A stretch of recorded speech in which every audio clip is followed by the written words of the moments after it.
Good morning, good afternoon, good evening. Welcome to BWTM Sports, and we have the world-class mentor and trainer, Uncle James Ali Bashir. Uncle, how are you doing? I'm doing fine, thank God. It's been a while since we've spoken. Lots have been going on with you and precision boxing. Tell us what's been going on. I'm here in Las Vegas with Len Visser and Vlad Sarenko, and we're just starting a training camp here in Las Vegas. Okay, so why did you pick Las Vegas? Because of the atmosphere. There's a lot of fighters here, a lot of fighters that come to train here. We're going to start out in a private gym, but ultimately our goal is to blend in with the other fighters. Okay, so you'll get a lot of you'll get lots of sparring partner out there. I can only assume. Yeah, I'm hoping to get some sparring with Bermain Stavern too. Ah, might be able to help you out with that.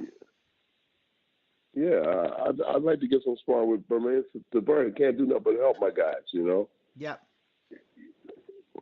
that'd be They great. can't do nothing but yeah, it would be great. I think that it would be a plus. I think that it can't do anything but help my guys. Okay, okay. Um, what part of Vegas are you at the moment? I'm what part of it? I'm in Vegas.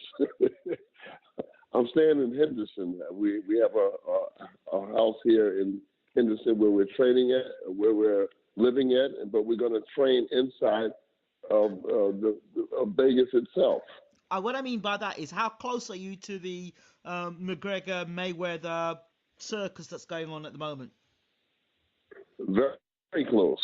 A heartbeat away. um, is that a good thing for your fighters to be around that, to kind of be around an atmosphere, a Mayweather atmosphere? I don't think it has any adverse effect on them. Okay. I think that it's something that I think it's, uh, that will help them going down because they have to get used to the atmosphere. So the atmosphere for them to be in the McGregor Mayweather atmosphere. And do you have any thoughts about this particular fight? Some people are calling it a circus, some people are calling it a money grab. What are your thoughts on it? I think it's exactly that. I think it's a money grab. I think the biggest losers in this fight is going to be the people who paid the $100 to see it. Why'd you say this? Because it's just a farce to me that a guy that never had a professional boxing match could be in with one of the best, most entertaining boxers of all time, in Floyd Mayweather, and McGregor is going to fight him. You know, it's a joke to me. Do you not take into consideration McGregor's? Well, he's not exactly a 0-0 fighter because he has been a professional fighter, just not in the art of boxing. Does not pay It any doesn't sort of. all that's that it makes all the difference. Boxing is totally different from every other sport. When they get inside the ring, I think that Mayweather's going to blast him out of there. He's going to beat him up.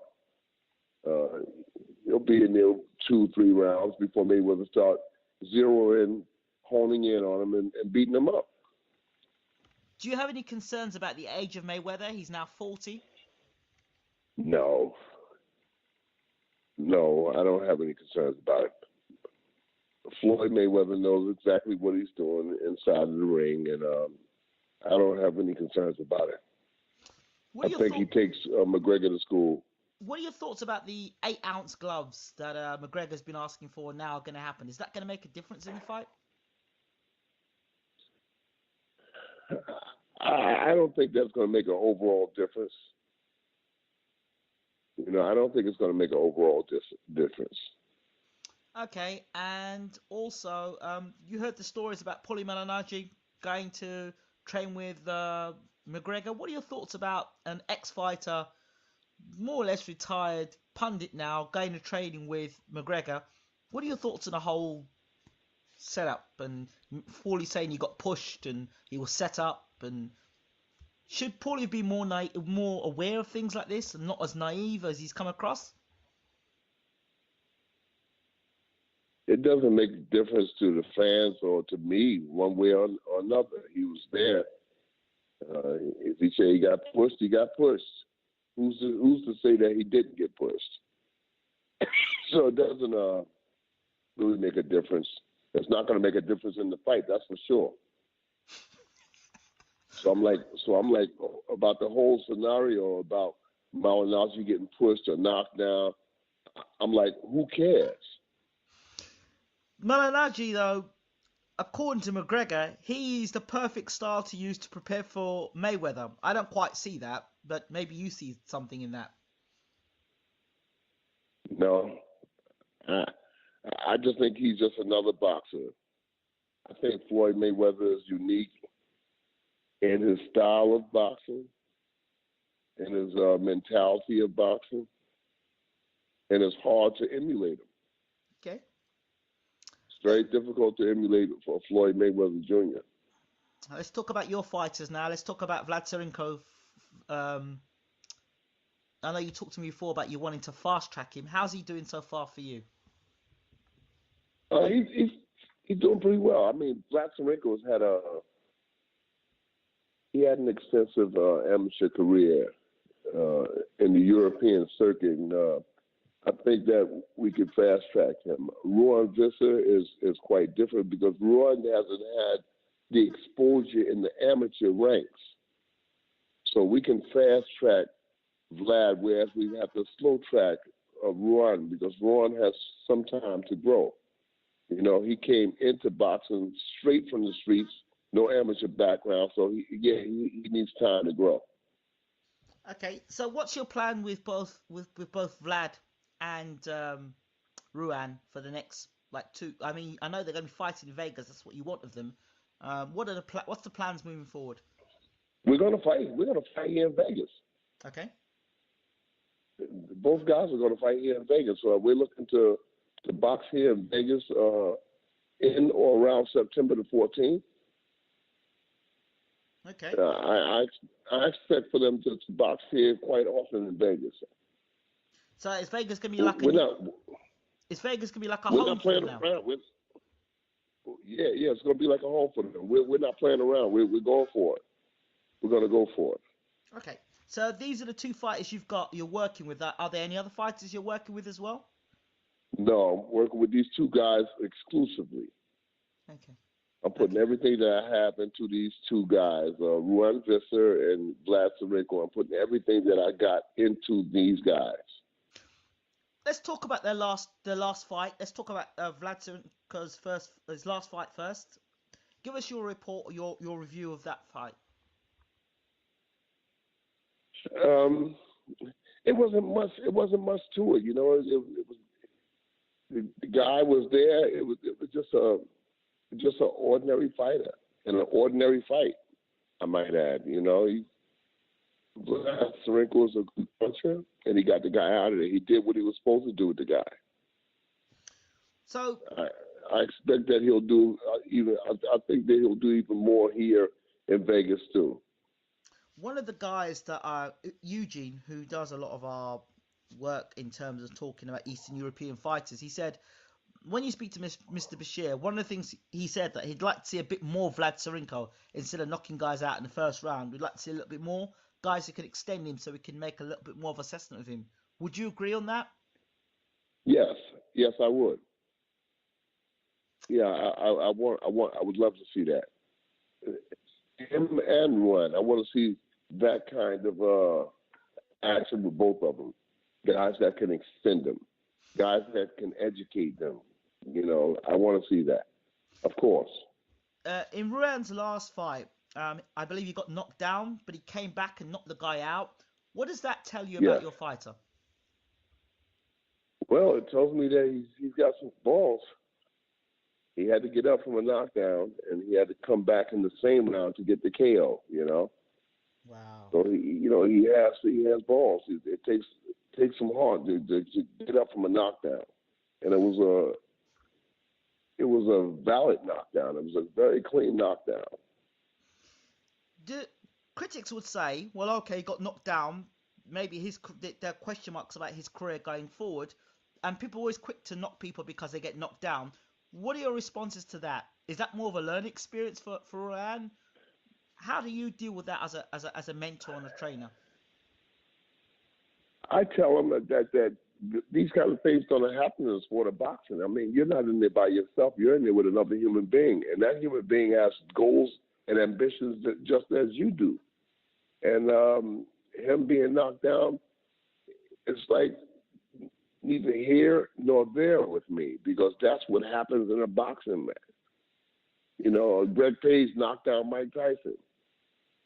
You know, a lot of guys get knocked down. You know, Kevin Howard knocked down Sugar Ray Leonard. What does it mean? He got knocked down. You're in a boxing ring, and people have ambitions and aims just as you do, goals as you do, and they're going to clip you here and there, and you're going to get knocked down. So now you go back to camp and you're training with Ruan. He's been knocked down. What's been the conversation between Ruan and yourself, and have you started to work on things to adjust that, or has he talked about it more? Have you seen more commitment from him because of that? Has there been any No, changes? Ruan hasn't said anything about being knocked down. Okay. He Okay. hasn't said a single word about it, and I haven't said a single word about it. It just happens. It's just another day in boxing. Right. It's another day in boxing. I didn't make a big deal out of it. He didn't make a big deal. I didn't make a big deal during the fight or after the fight. We didn't do any discussion about it.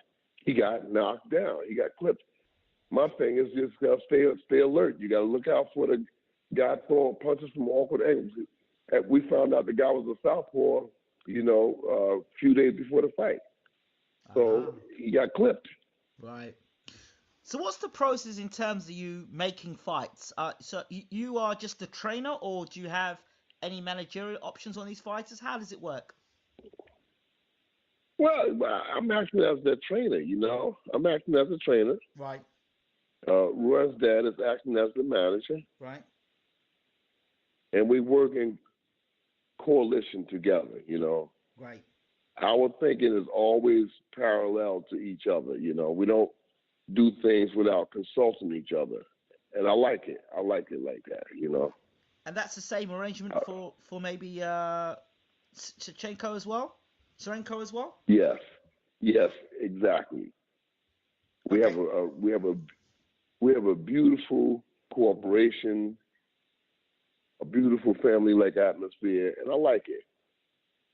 So There's nobody overstepping the other person or anything like that. Everything is beautiful. So who's Serenko's manager then? Ruan's dad. Is Serenko's manager as well? Yes. Wow. Okay. That's Ruan's dad. Okay. That's good. And I trust in his business abilities. His business abilities paralleled with my knowledge of the sport, that we'll make a great team. Fantastic. Is matchmaking difficult at the moment, or do you struggle to get fighters, or how does it work for you? No, matchmaking is not a problem. We have a promoter here in Las Vegas, Sterling McPherson. Okay. He's going to be working with us, making the fights for us, and everything is moving along as scheduled. We expect for it to move along even quicker as the fights go on.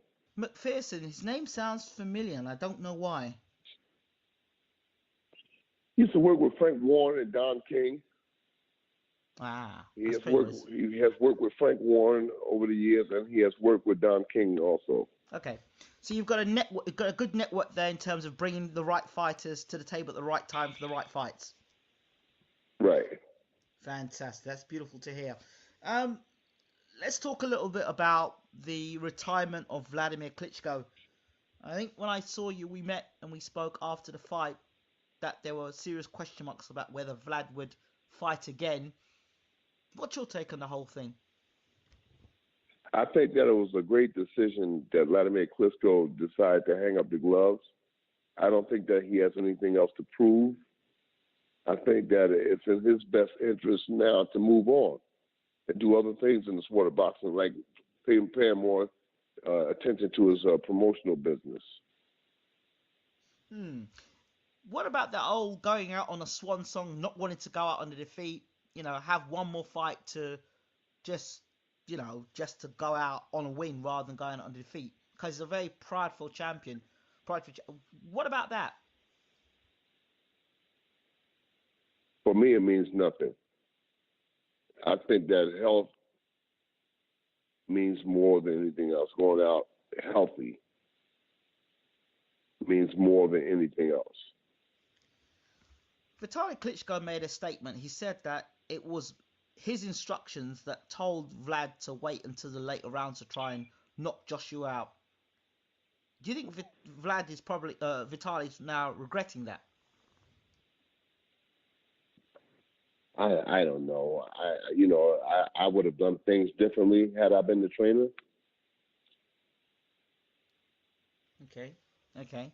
So when you look back, is this, in your opinion, maybe a situation where Vlad may have had a pot of gold right next to him, but he decided to go with silver and bronze instead?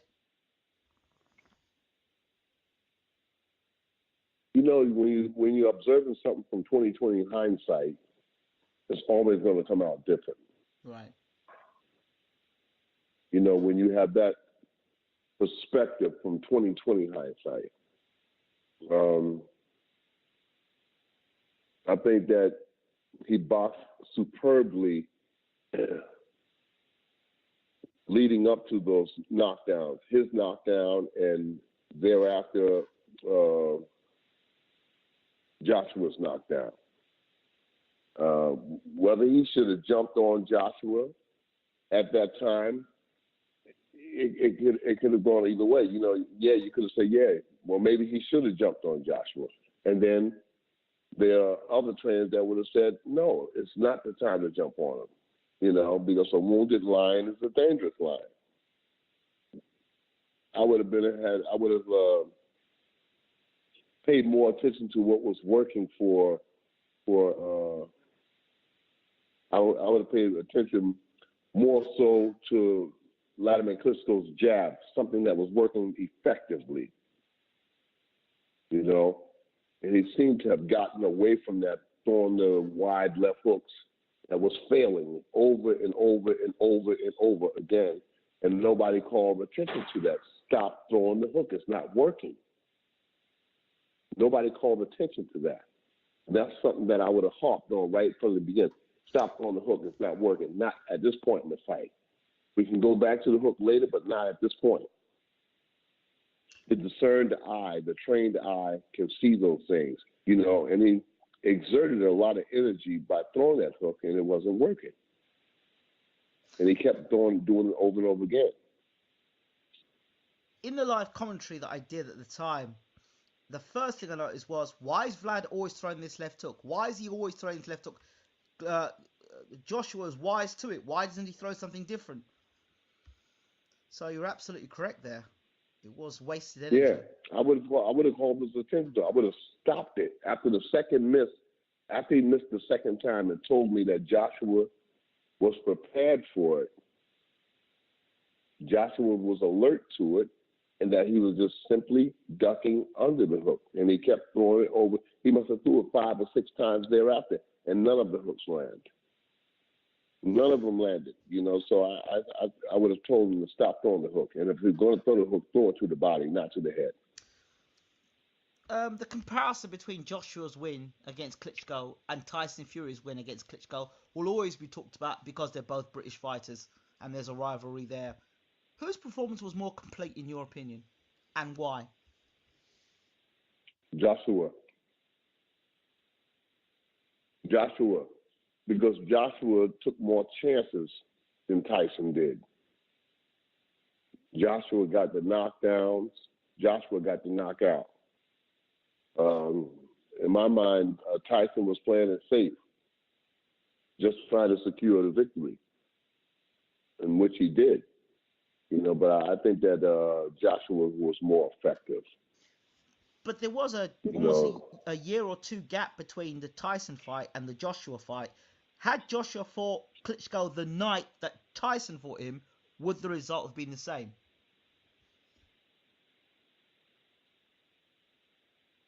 I think styles always has and always will make fights, Right. good fights. I think that the chemistry between Vladimir Klitschko and Anthony Joshua will always make for an explosive showdown. Anywhere that you find those two guys, those two chemistries in the history of the sport, it'll always be explosive. So I think that it would have been explosive, whether it was the time that Tyson fought Vladimir Klitschko or the latter. Doesn't make a difference. The styles makes the fights. Would Klitschko have a better chance back then?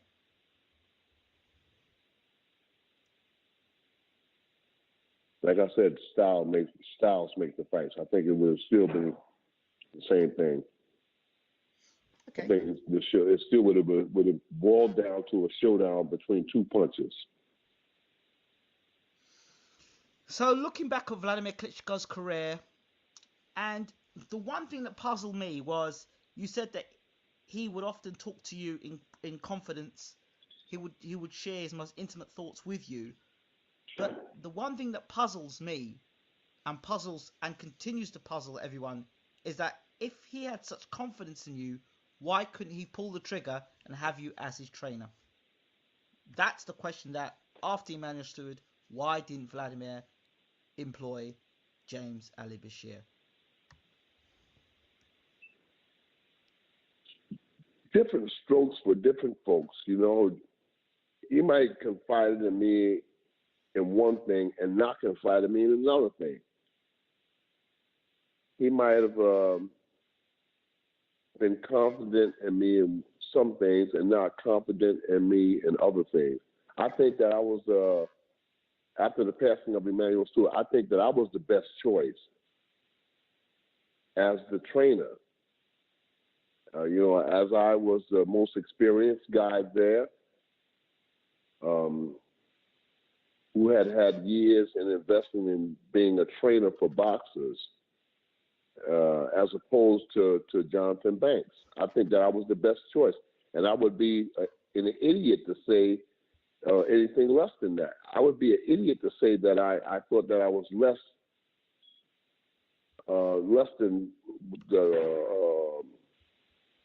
than capable of being a training over Jonathan Banks.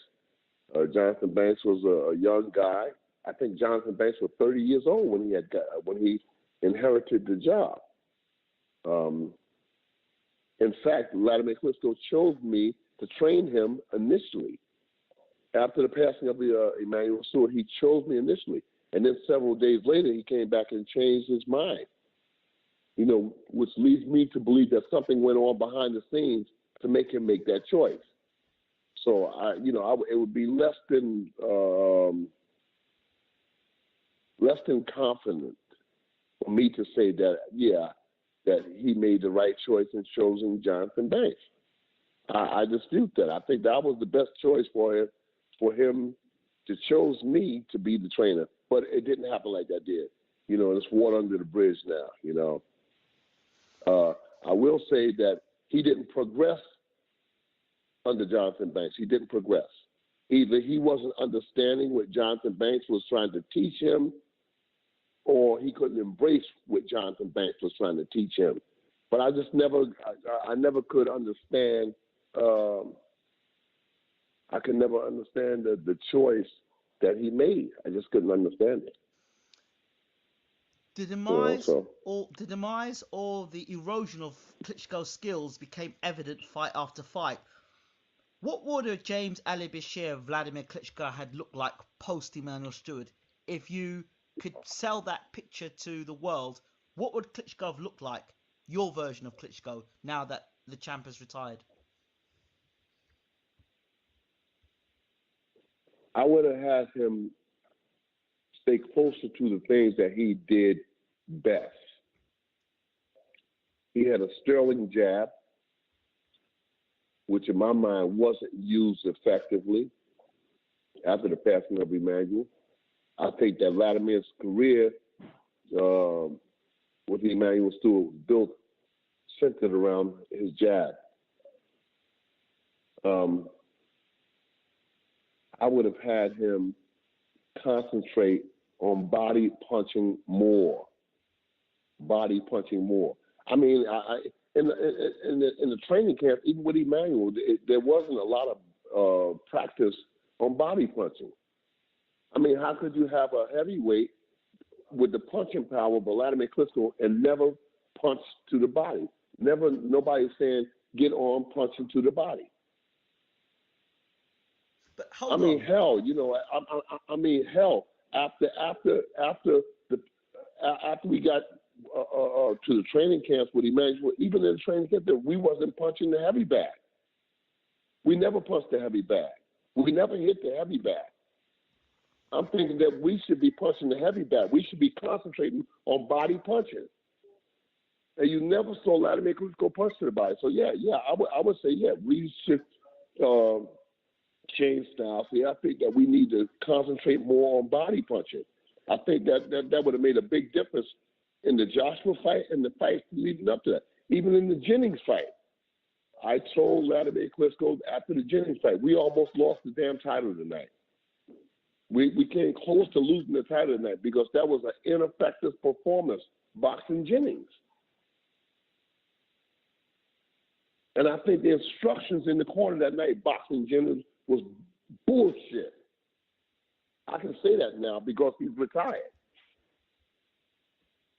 I think it was bullshit instructions. I would have had him cut the ring down and pursue Jennings that night, hunt Jennings down like a rabbit running through the forest. Instead, he was giving the instructions, just keep boxing. Keep boxing for what? Keep boxing for what? He's the rabbit and you got the gun. Keep boxing for what? Cut the ring down and blow him out of there. But Jennings' confidence built round after round after round when Jennings saw that Vladimir Klitschko's offense was weak. He was boxing when he should have been blowing him out, bombing. I can say that now because he's retired. So, when you're looking at the ineffective work of Klitschko against Fury, whether that be because of Tyson Fury's off-the-fly, spontaneous boxing ability on the night, which you talked about, or poor instructions in the corner, what was your, from the outsider looking in, what was going through your mind when Klitschko was fighting Fury? Exactly what I pointed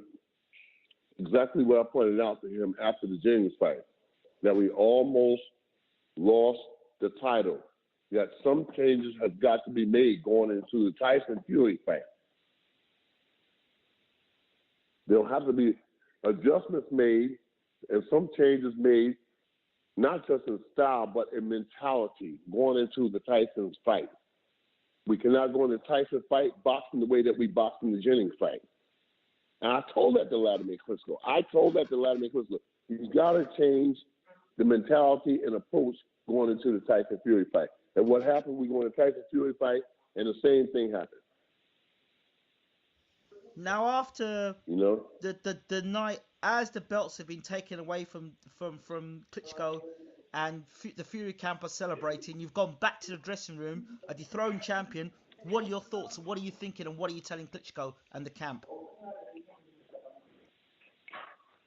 Going back to the locker room, in my mind, I'm saying, I told you so.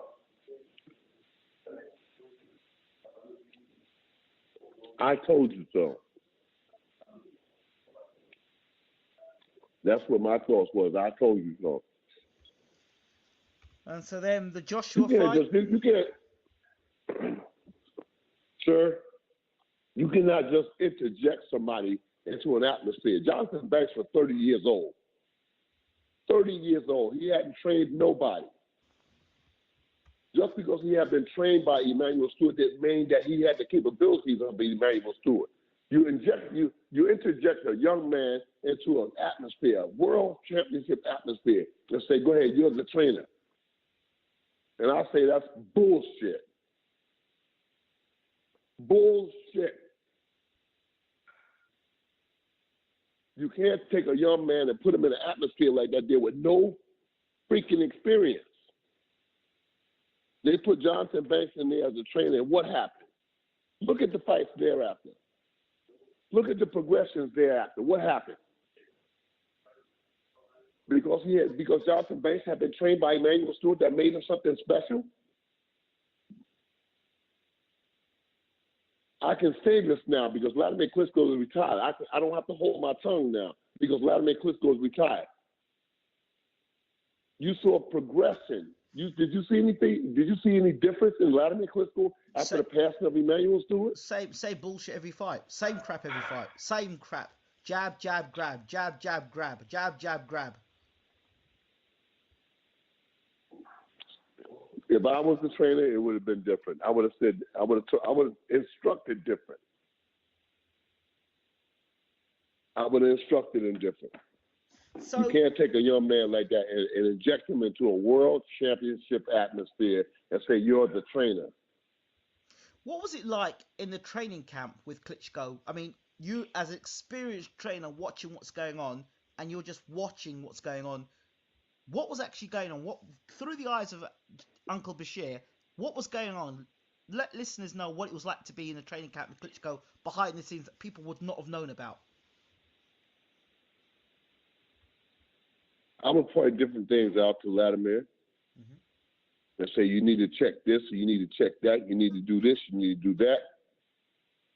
Only for my words to fall on deaf ears. And the sparring partners saw the same thing I was seeing.